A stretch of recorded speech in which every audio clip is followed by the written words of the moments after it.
Keshet is delighted to welcome you all to join this conversation with outstanding honoree, Rabbi Becky Silverstein. In my screen, he's right there, so I'm gesturing to where he appears in my virtual world. Excellent, excellent, excellent. And our Keshet team member, Buck-Yael, Rabbi Micah Buck-Yael. I'm Bergman. I'm your host for this evening. Before we begin what I had a preview of on Friday and what I feel confident is going to be a truly exciting, like just nutritious and delicious discussion between these two estimable rabbis, I just want to do a little introduction.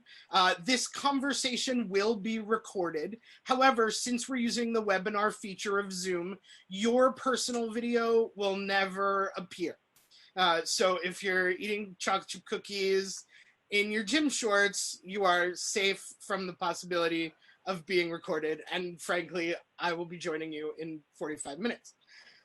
If you want to remain anonymous while interacting with panelists, like asking a question using the chat feature at the bottom, just change your name by clicking on the 3 dots next to it, and you can just change it to anonymous or assign yourself a pseudonym. If you don't ask a question, your name will never, or add to the chat, your name will never appear, so you don't even need to worry about it. We will welcome questions through the call. You can use the Q&A function and they'll get queued up and fed to me as the host. And then I will ask them of Becky and Micah as there is an appropriate moment. And we'll try and get to as many of them as we can. It is my absolute pleasure to welcome outstanding honoree, Rabbi Becky Silverstein and Rabbi Micah Buck-Yael. I'll read a little bio for both of them.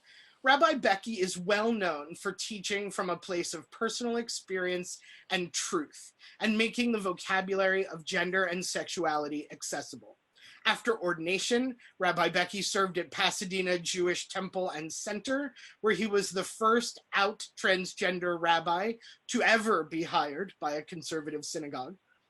Rabbi Becky is the founder of Beyn Kodesh, an emergent Jewish communal project, and has long been a great friend and help to Keshet, including as a facilitator, as a trainer for Keshet programs and events, and currently sitting on Keshet's board of directors.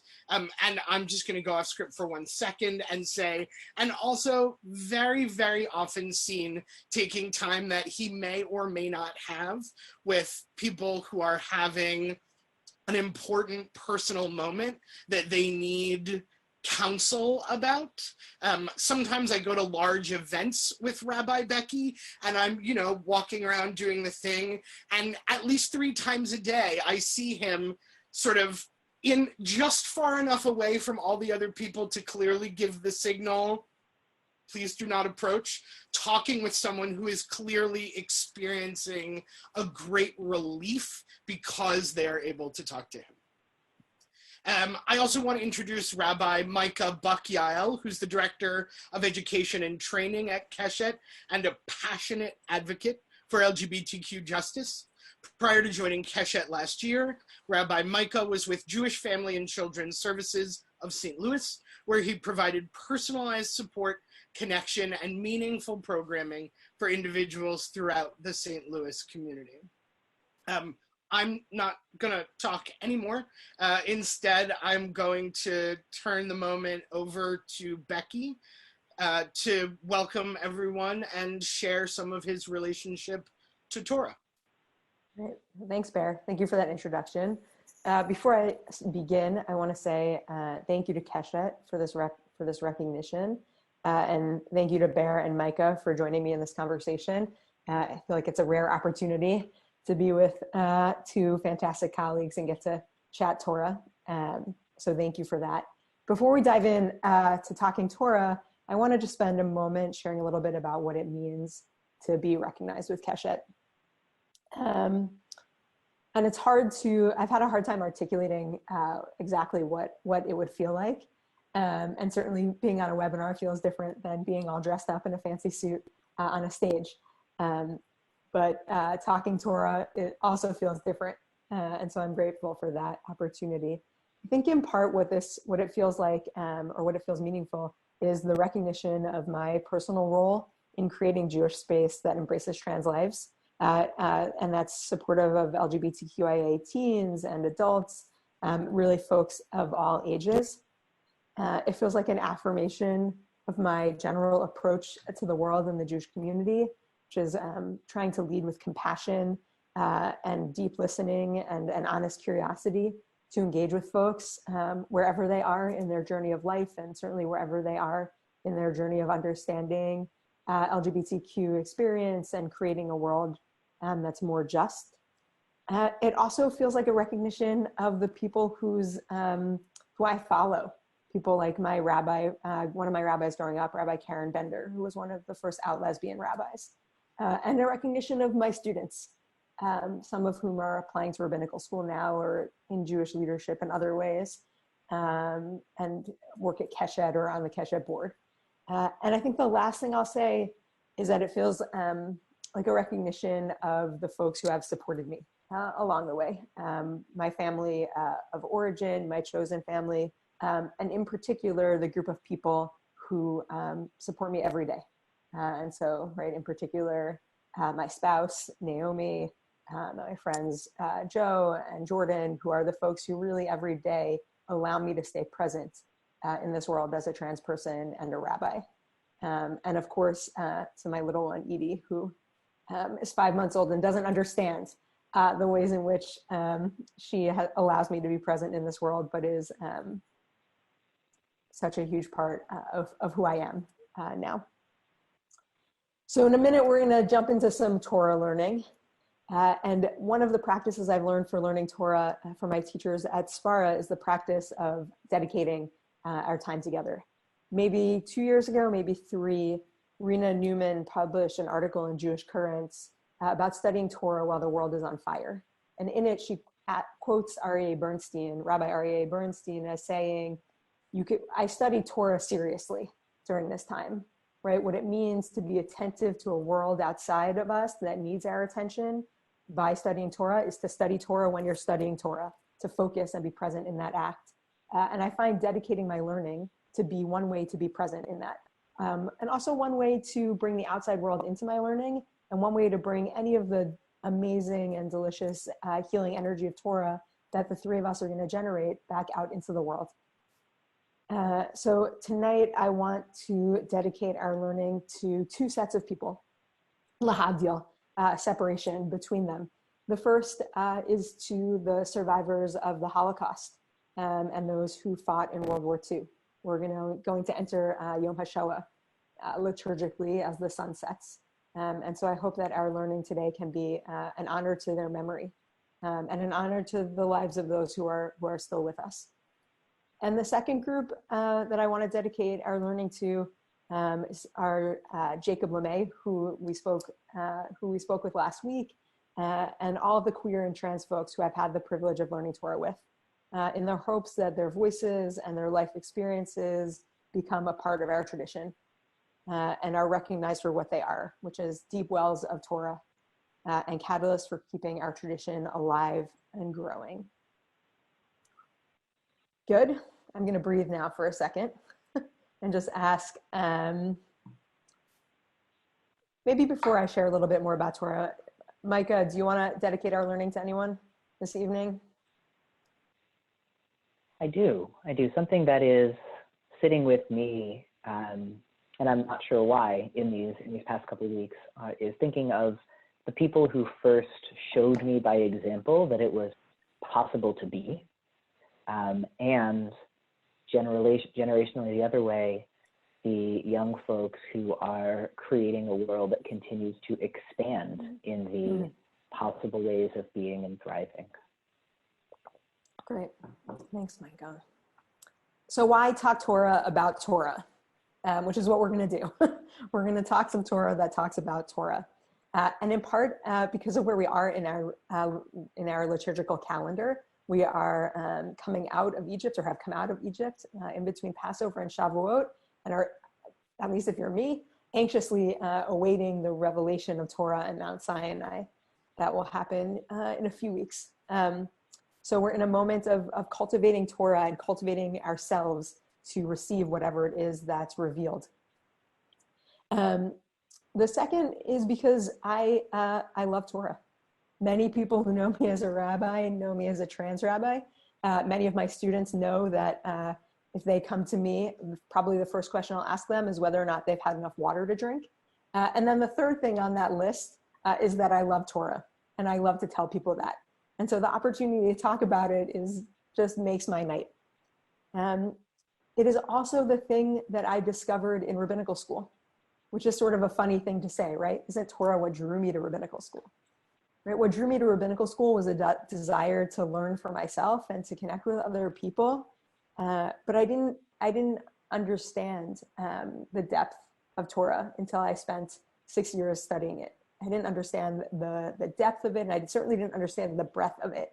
I knew it as a scroll that sits in the Holy Ark, which is for sure one emanation of Torah, but I didn't understand it to be all of rabbinic literature. I didn't understand it to be poetry and dance and music. I didn't understand it to be what happens between people when they are engaged with each other in deep and holy work. And so spending time paying attention to that feels grounding, and it feels heart opening for me. And I hope it will be for you all as well.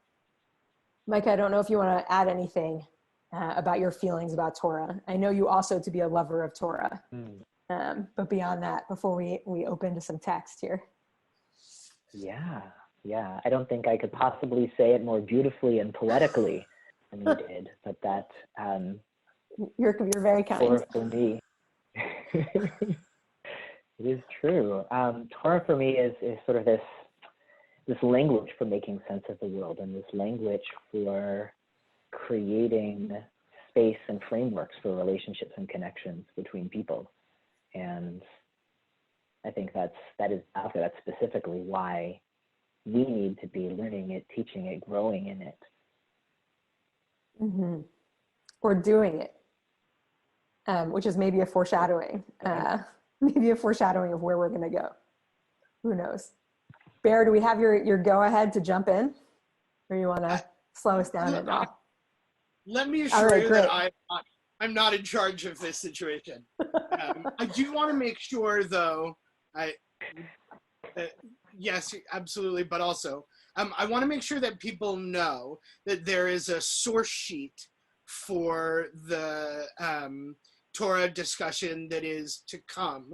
And if you look down in the lower bar of the Zoom screen and click on chat, you will see a link to Sefaria.org, which you will need to cut and paste into a browser in order to use it to follow along. You may want to, someone has piped up to say you may need to type it into the browser rather than cut and paste. I'm not sure that will be true for everyone, but it does seem like if cutting and pasting isn't working, then typing might have to happen. You might want to print it or look at it on a separate screen if you want to follow along with Micah and Becky. Yeah. And also, Simcha just put into the chat. Very smart. Yes. Has pointed out that the quickest way to do this, if cut and paste isn't working for you, is to go to Sefaria.org and search Keshet, and you will see the source sheet for today. And thank you, Simcha. All of which is to say that it's there, and it's also unnecessary. Micah and I are not going to be in the language of some of our teachers diving inside into the texts super much. We're going to be saying, I don't know, we probably aren't going to be at 30,000 feet either, but we won't be picking apart, I think, too many words, but it's there. But I'll say, at least for myself, and maybe also at least for myself, if someone has questions about this or you're learning it later, you're always welcome to reach out to me. I'd be excited to hear what y'all think about different pieces. So where are we starting? We could start at the very beginning. And by that, I mean, we could start at the beginning of Genesis with the creation of the world. We're not going to do that. We're actually going to start quite in the opposite place, towards the end of the Torah, in Parshat Nitzavim, in the book of Deuteronomy, chapter 30. And when we were talking about creating this conversation, Adit Klein, Keshet's executive director, suggested that I share some of my favorite texts. And every text that we talk about tonight will be one of my favorite texts. But this one actually is my spouse's Naomi's favorite text. So I feel like I need to give her that shout out for giving it its place in my life. So what does it say? What does it say in Parshat Nitzavim? It starts with everybody assembled in front of Moses, and it says that everybody is there. But the place I want to jump to is the place where it says that this instruction, ha-mitzvah hazot, is not far away from us. It's not unattainable. Maybe this sounds familiar to some of you. It's not across the sea. It's not in the heavens, right? It is right here. It is in our mouths and it's in our hearts to do it. Now, if you're looking at a translation of Tanakh or Torah, you might not see to do it. You might see something like to guard it or observe it. But the Hebrew is la'asoto, asa, the root, right? Means to do something. And also, those other translations aren't wrong. They're just not what's catching my eye, right? So what is Torah? It's something that we are, or at least it's a part of us. And it's also something that we engage in. And not only that, but if you skip forward from verse 30:14, which is where I was just chatting, about to 30:19, right? It tells us that we have a choice. Moses puts a choice before the people, right? Life or death. And that through doing Torah, we choose life. And so Torah is not only something that we have inside of us, and it's something that is a connection between us and all other folks who have Torah inside of us, which I believe is everyone in the world, whether they call it Torah or not. But it's also a vehicle for us to live and gives us an imperative to live in this world. So I think I just want to start there, sitting with this idea that Torah is not a physical scroll and it's not an emanation, an abstract idea, right? Maybe it's an abstract idea, but it is also something that's like right here that I can feel inside of me.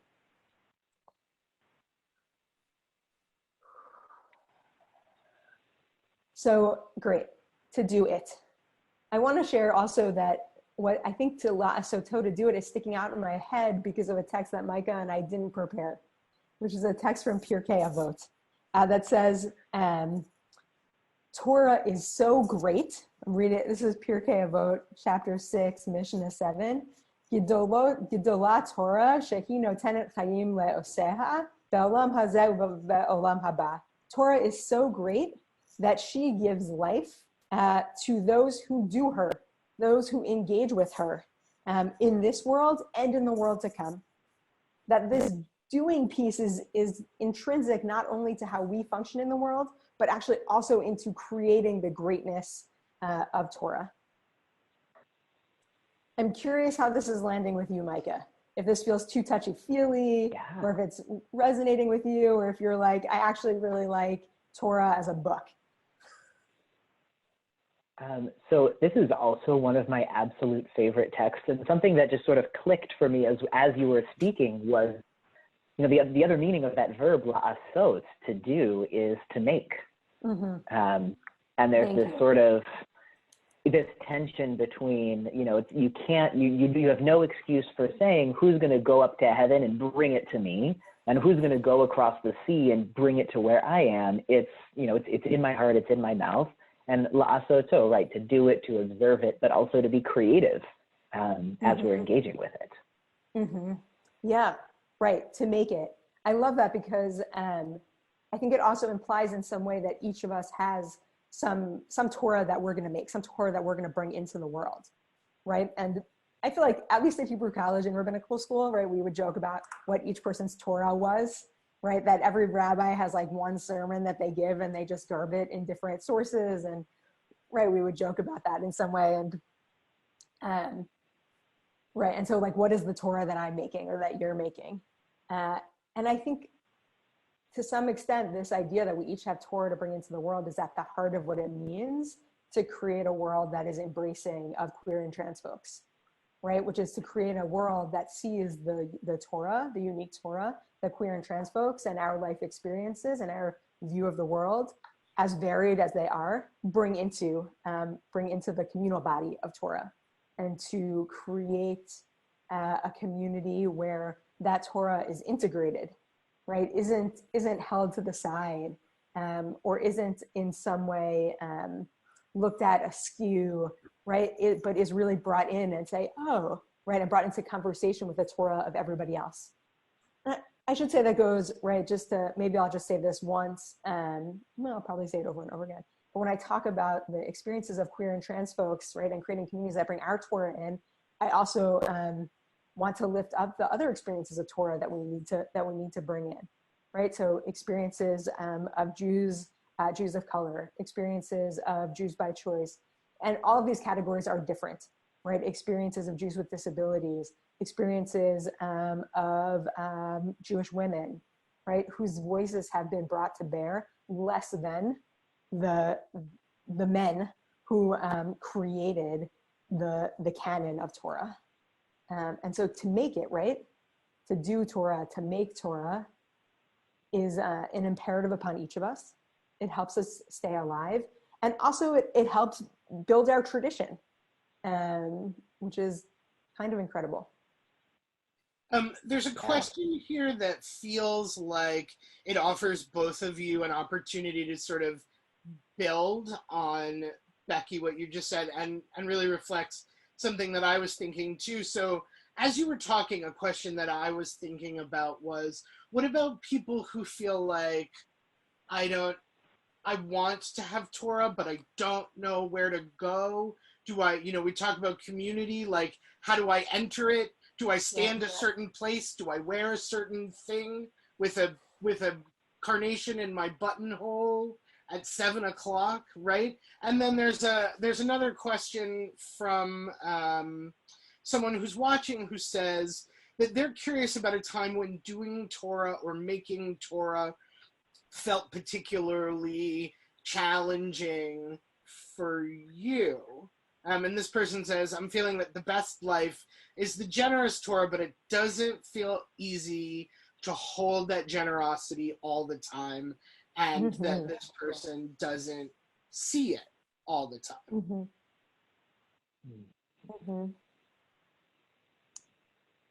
Yeah.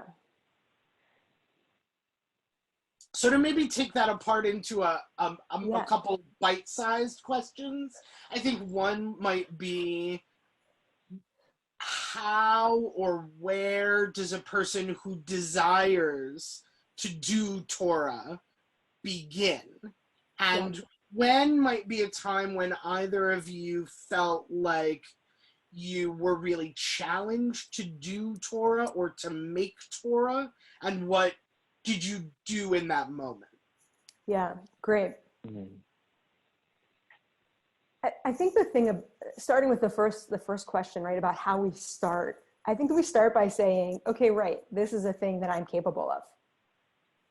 Right? Torah is a thing that I have inside of me. And doing Torah means externalizing that in some way, but I actually already have what I need to do that.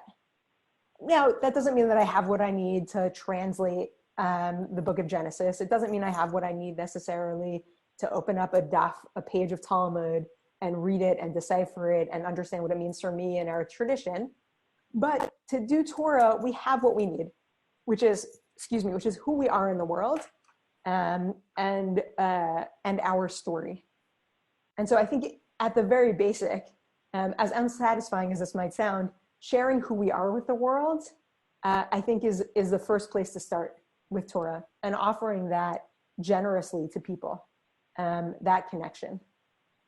Beyond that, opening up a Tanakh, going to Sfaria and starting on Genesis 1, clicking Tanakh and Genesis 1 and starting to read is a great place to start, right? The Talmud teaches that when two people are studying Torah, or even a person and a text are there, God's presence is with them learning.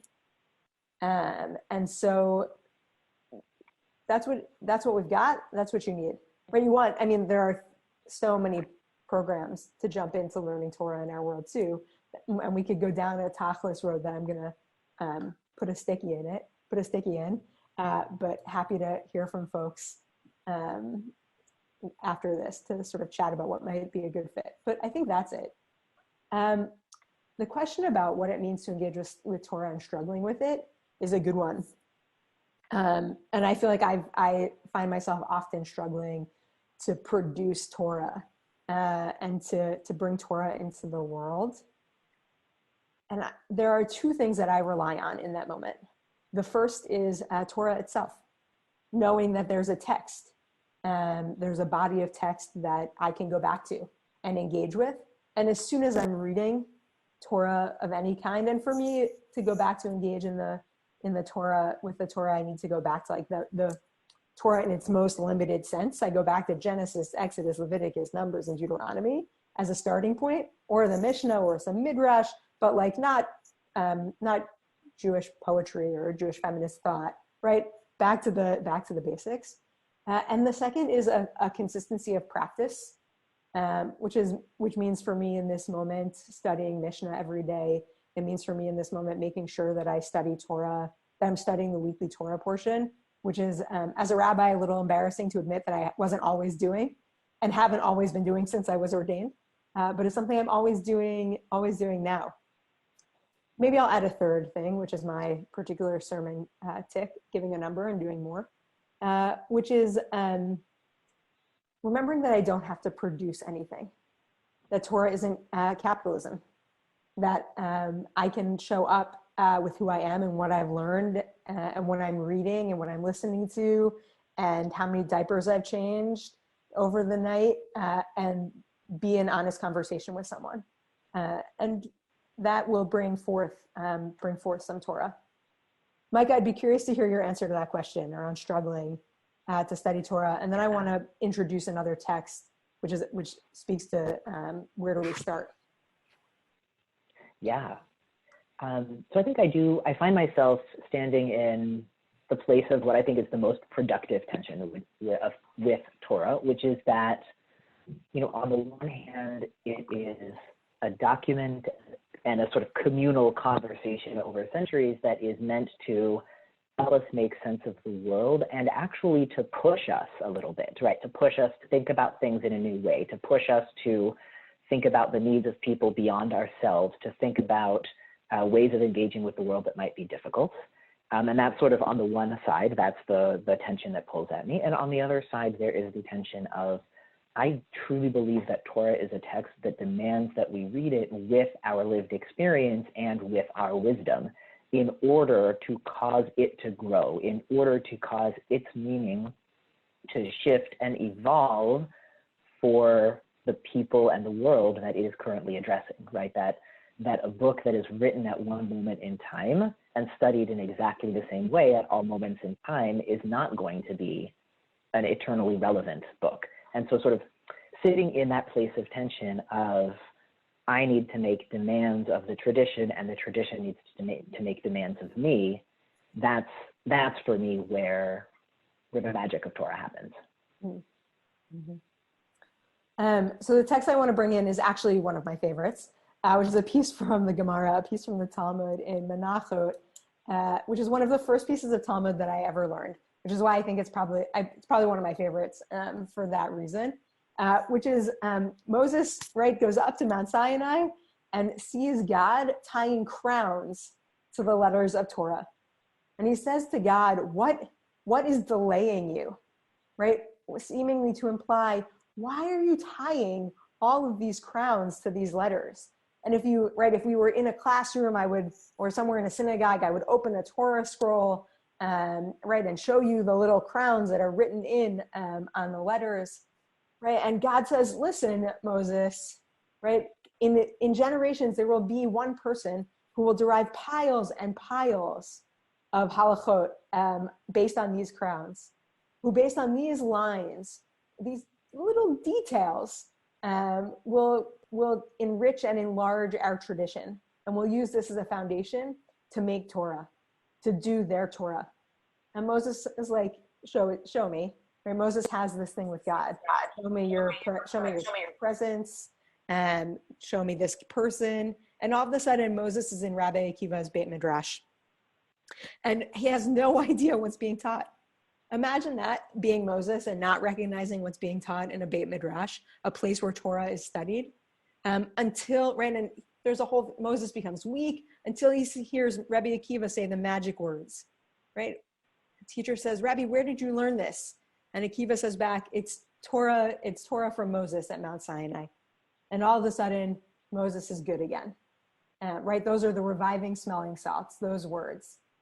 And I think it really speaks, I think this text really speaks to what I shared before about going back to the beginning, right? Opening up the text of Genesis or Exodus or Leviticus, where we are now, or Numbers or Deuteronomy, and saying that whatever is going to come from me is tied to this original text, right? Whatever is going to come out of me is tied not only to the words of Genesis, not only to the crowns written that God decorated the Torah letters with, but is also tied to chokhmah, to wisdom, right? Who speaking in the book of Proverbs says, I was with God before creation, right? And is in some ways God's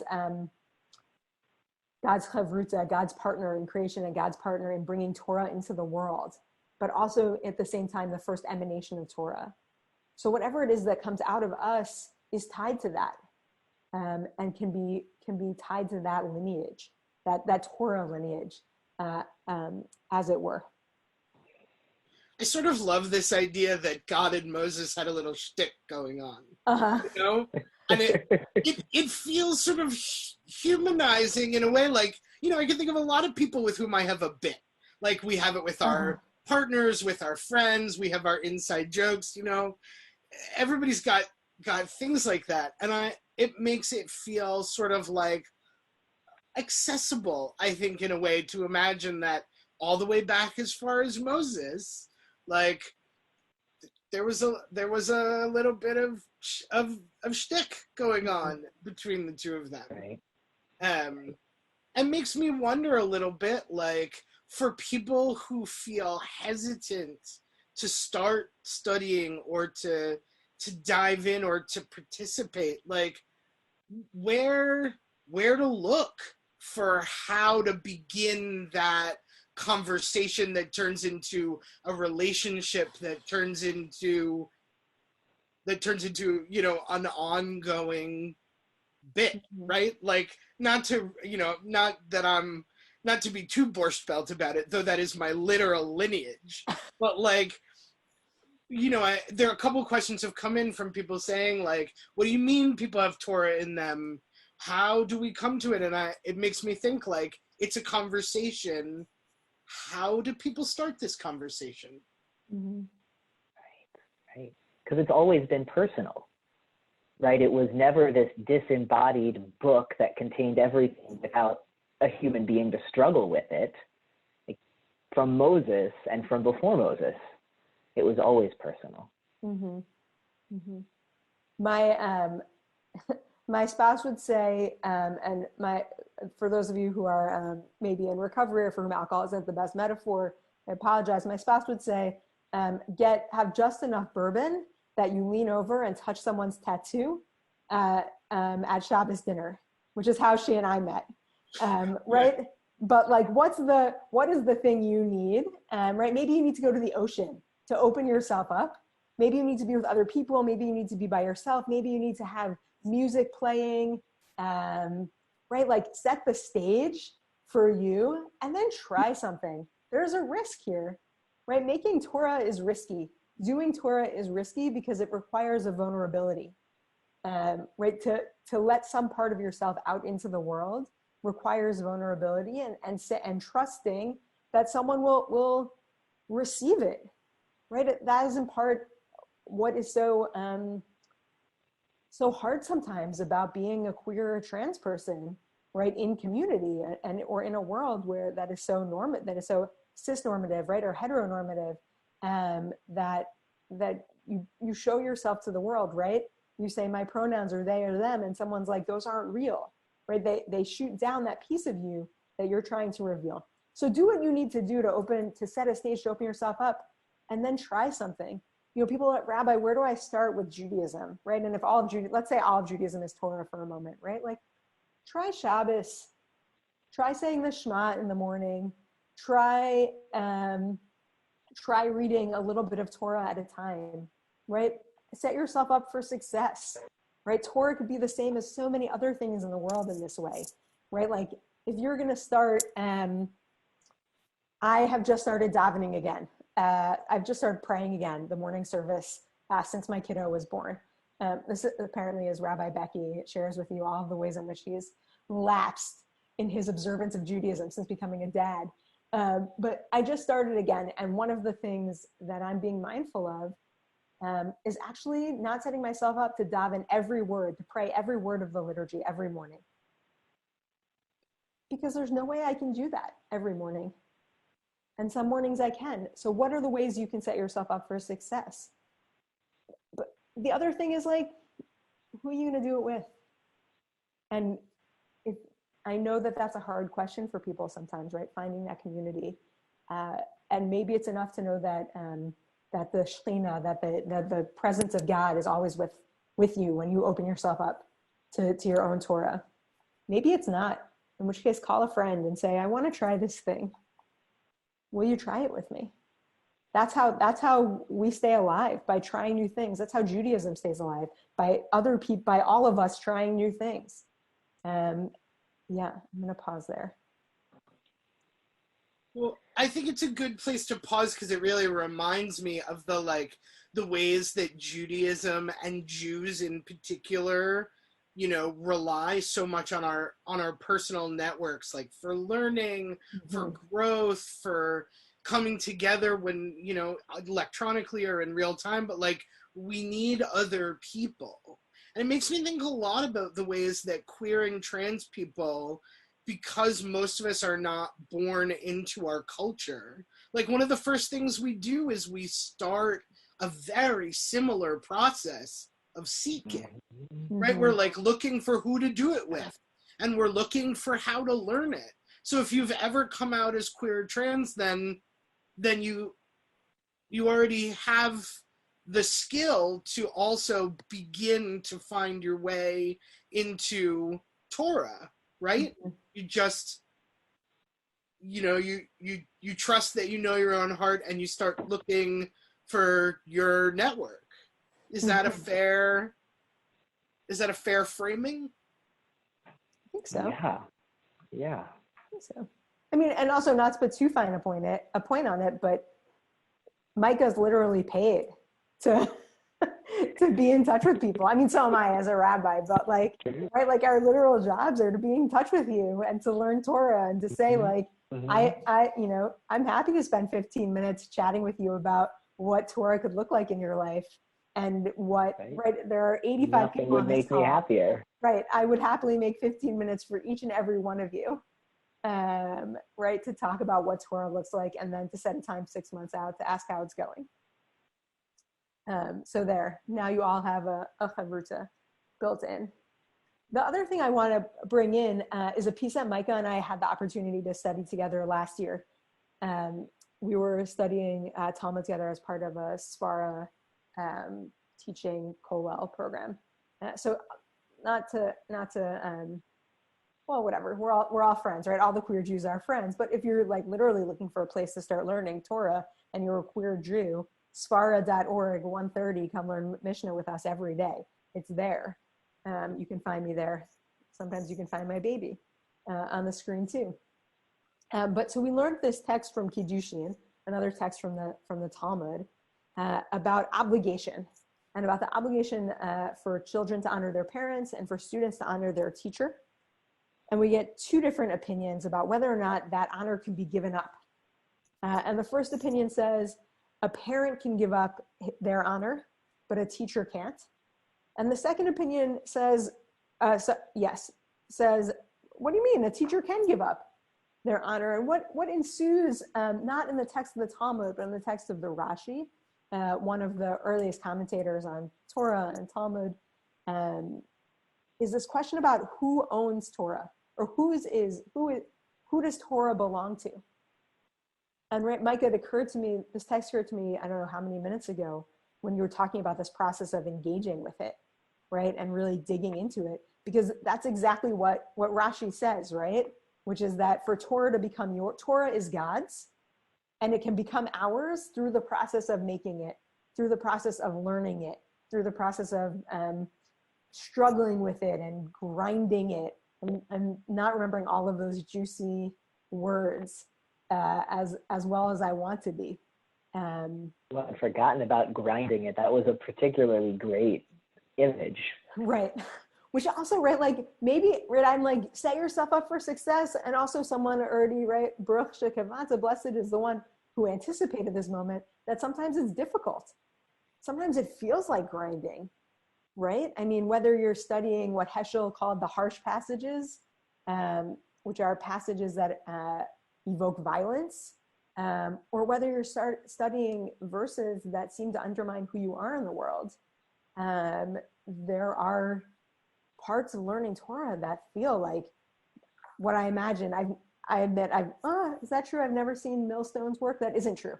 But that are like two millstones rubbing against each other, where there's friction and heat and sometimes a little bit of tearing down, but also a productivity. Not productivity is such a not the word I want. Also, but it's nourishing. It's nourishing. What it makes sustains you, right? You can't be sustained off of whatever it is that goes in otherwise. Right. Yeah. That's why you learn in Chavruta. Thank you, Micah. So wait, are the Chavruta the two stones that grind the text so that it can nourish you? Is that the image that we're making? Maybe, yeah. Or maybe the two stones are you and the Torah text and what comes of it, right? Even that process of confronting it can be nourishing. It won't always be either, though, which I think is feels hard for me to say out loud, but it's true. What do you think? It is. I'm thinking you can usually find somebody who has been working those difficult passages like before you. I'm thinking of this week's portion, which focuses on these laws around purity and illness and who needs to go stand outside of the camp. And just sort of silently and wordlessly, the rabbis who decided what piece from the prophets, what haftarah do we read next to that, plopped in a story in which the people who were kicked outside of the city rescued the city because they had access to wisdom and knowledge and the ability to bring something new into their community because of that law, right? That's not by accident, and it's not just that they randomly found a vocabulary word in common. It's because they're specifically pushing back against this narrative of what does it mean to be inside or outside of the camp? Yeah, right. What does it mean to be inside or outside of the camp? What does it mean to be inside or outside of the community, right? What does it mean to be inside or outside of anything? Right. One of my colleagues at Hebrew College, when we were in rabbinical school, had this question about becoming a rabbi and being part of the center, right? Being drawn into the center of Judaism or the center of community, and that power and that position, and what it meant as a person who was oriented to Judaism from the margins and found power and grounding there to become a rabbi, and by virtue of taking that title, to be drawn in. But that question really highlighted for me in my formation as a person, as a trans person and a rabbi, the permeability between in and out. The permeability there, which is evoking for me one of my favorite images of learning in general. And I wish I could remember who brought this image to me.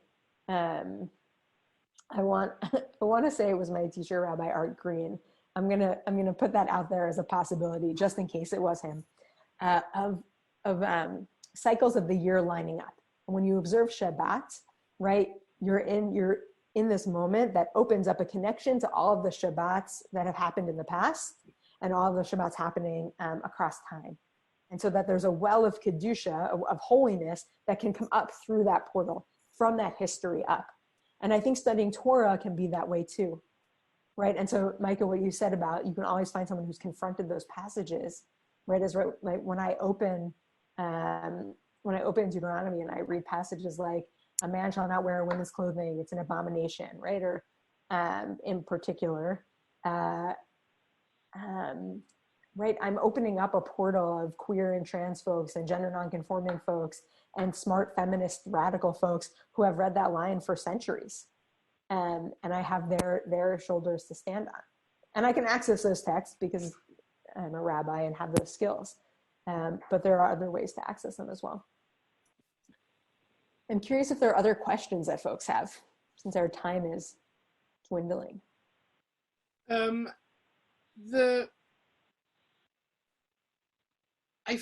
feel like we have, here's one that we haven't actually talked about, and this probably will be the last question before we unfortunately have to finish. But someone has asked, when we talk about this idea that people who are choosing, that the question was put, life or death, and the people chose life, how do we reconcile this when we have to grapple with loved ones who've died? Like, did they not also choose life? Have they failed in some way? Which feels like such an essential question of a relationship with God and Judaism at all. Mm-hmm. Mm-hmm. That's yeah, they certainly. Great. 5 minutes left. Go. It reminds me, it reminds me of, I promise I will answer the question in 20 seconds. When people ask me why I went to rabbinical school, I often tell the story of being one of like 3 or 4 Jewish teachers at a boarding school where I was teaching. And so I went into the world religions class to talk about doing Jewish, right? And I brought my towelist, my prayer shawl, and my tefillin, and was talking. And just as the bell was ringing, Hannah Brady said, Ms. Silverstein, I wasn't out as trans at that point. Can you tell me how believing in God influences how you live your life? I was like, thanks, kid. Like, thank God I live in a dorm with you, right? So we could spend the whole rest of the night like unpacking my relationship with God and how it influences my life and how she doesn't believe in whatever, a whole number of things, right? But just as the bell was gonna ring. Yeah, I don't think death is, I don't think dying and choosing life are opposites, right? I think first, just to say that, right, that death is a part of life and a part of what it means to be human. And even folks, maybe not even, right, but I could imagine the question being even more poignant if you have folks in your life who struggle with choosing life, where choosing life is difficult. And I know that there are people in my life who have struggled, right, with things, with choosing life every day. And that struggle is holy and a source of Torah too. Just as people's deaths are sources of Torah, in that they become, just as their lives are part of who we are as people, right? If someone in my life dies, their lives are part of who I am. Their deaths and how they're celebrated and mourned and approached in death become part of who I am, and so carry forward. So it's all part of a human experience. It's interesting, right? Because in the Torah, choosing life is about choosing Torah. It's choosing to engage, and that's the pathway to life. And so I think in its most elemental level, choosing life means choosing to acknowledge who you are in the world, and to say and to try and live into that. And if you can try and live into who you are in the world, that is living out Torah, that is making Torah, that is doing Torah, right? And that is a source of vibrancy to the world, and please God, also to you, also to the person who is moving through that as well. Well, and we say, like, may their memory be a blessing, right? We hold on to the ways that people engaged with life, the ways that people brought their whole selves to the world after they've died. And it is a way that, you know, to choose life is something that is not necessarily finished when someone dies, which seems like a strange way to try and wrap it up, but we really, like, Judaism 100% subscribes to that concept, right? Right. Right. Go ahead, Micah. And in whatever moment there is, and against whatever backdrop there is, you know, that one can do the best they can to choose what is most life affirming in that moment, and that resonates beyond the number of days or beyond the amount of time any of us have. And I think, like, for me, ultimately, that's the blessing of studying Torah, and the blessing that I want to leave people with, which is that our experiences of who we are in the world, right? My blessing is that those experiences, particularly in moments such as these, where there is chaos and a lot of uncertainty swirling around us, that who we are and how we engage with each other and with Torah, literally or figuratively, be sources of blessing, and be sources of Torah, be sources of wisdom and compassion and healing that can move beyond who any one of us is, to ultimately create the world we want to live in. And that's hard. So I'm grateful to be able to do that work, and to hopefully be a part of that blessing. Generally, I'm grateful to be able to do it with Keshet, and I'm really grateful for the last 45 minutes or so, maybe closer to an hour, with you, Bear, and with you, Micah, too, to get to learn together. I wish that we could continue, and maybe there will be more opportunities in the future. But in order to avoid the possibility that we will be unceremoniously kicked off, I'm afraid that I need to. Can I just pass to you, Micah, for it just in case you have a thought or a blessing that you want to share also? You can completely pass and just say thank you and good night, but I don't want to lose the moment if there's something. Oh, my blessing very much echoes Becky's, that Torah, that wisdom, that wholeness that's inside each and every person in this conversation and in our world should continue to build and broaden and create expansive and life-affirming spaces in our world. I love that. Okay, well, I don't want to go either, but here we are. I want to thank you both so much, and everyone who has been on this call with us. Becky and Micah, Keshet is so delighted to have you as part of the community, to be able to talk and learn with you, to be able to benefit from your wisdom and your kindness. If anyone who is watching would like to support Keshet's work toward full equality in Jewish life, you can make a gift in honor of our Chacham Lev Award winner, Rabbi Becky Silverstein, by going to keshetonline.org. The link has been put in the chat. I want to say congratulations to you, Becky, for the honor, and thank you both for honoring us so much with what you brought to this conversation. It's really been lovely. It's been refreshing. I know I keep talking about this in food words, but I feel like as a Jew, that's my birthright. And I super appreciate you both. Thank you all. Thank you all so much. And Becky and Micah, thank you in particular. And I just threw my email address, thank you, Bear, threw my email address in the chat, true to form. So anyone should feel welcome to reach out. Yes, Have a good night, folks. all of you have 15 minutes of conversation about Torah available to you. Not all at once, please. Right. Yasher koach, Becky. Yasher koach to you. Good luck.